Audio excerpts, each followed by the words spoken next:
Bonjour, nous allons installer le Visiophone Lucas de chez Extel. Alors c'est un kit qui est vraiment parfaitement adapté pour les bricoleurs débutants. C'est-à-dire qu'en fait vous n'avez besoin que de deux fils de liaison entre la platine de rue et le moniteur. Et puis ce kit est équipé de plein de petites protections. Vous avez notamment une protection en cas d'inversion de polarité au niveau de la ligne, une protection en cas de court-circuit sur la ligne.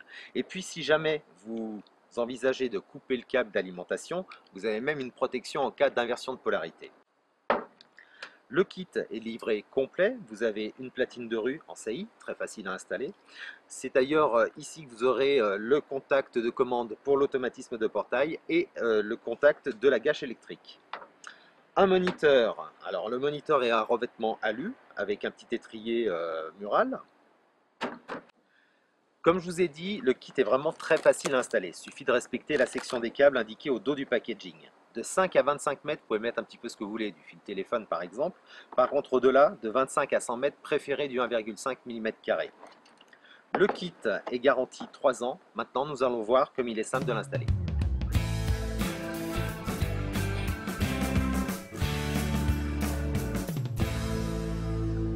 Faites très attention à la section de câble que vous allez utiliser.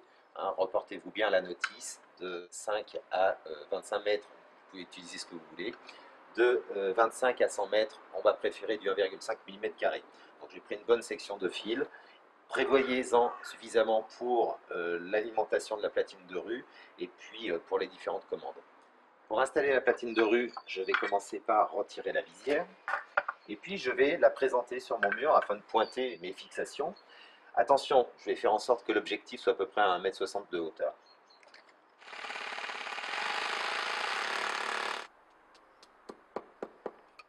Alors avant de poser la visière, surtout je pense bien à mettre un joint silicone sur la moitié supérieure afin d'éviter les infiltrations. Surtout ne choisissez pas du silicone à base d'acide acétique, c'est celui qui sent le vinaigre, il rongera en fait toute la partie électronique.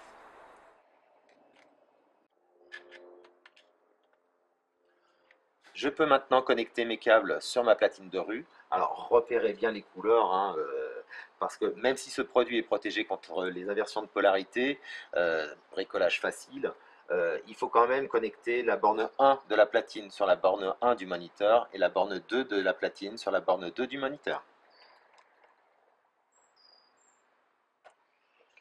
J'ai connecté les deux fils qui vont jusqu'à mon moniteur, ceux qui vont à mon ouverture de porte.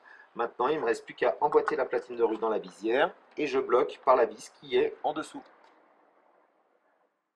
La platine de rue est installée, je vais maintenant pouvoir m'occuper du moniteur.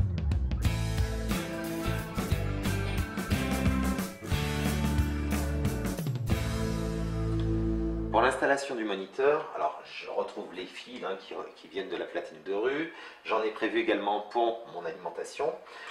Dans un premier temps, je vais commencer par présenter le moniteur afin de savoir où je vais fixer l'étrier.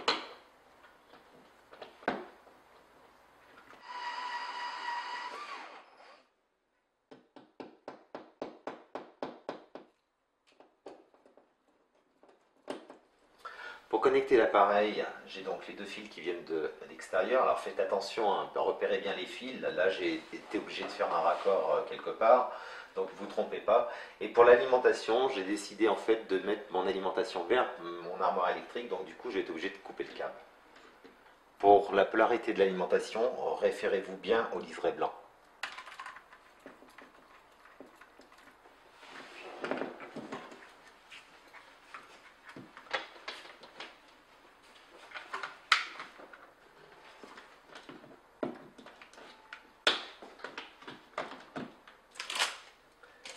Voilà, maintenant je vais connecter l'alimentation.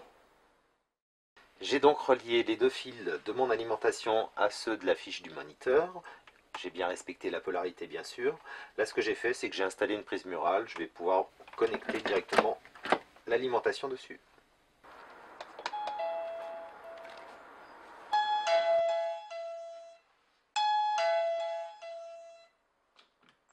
Oui, Oui, bonjour, c'est pour savoir si tout passe bien, la vidéo, l'audio. ouais, c'est tout bon. On fait un essai portail à ce moment-là? Ok, je t'ouvre.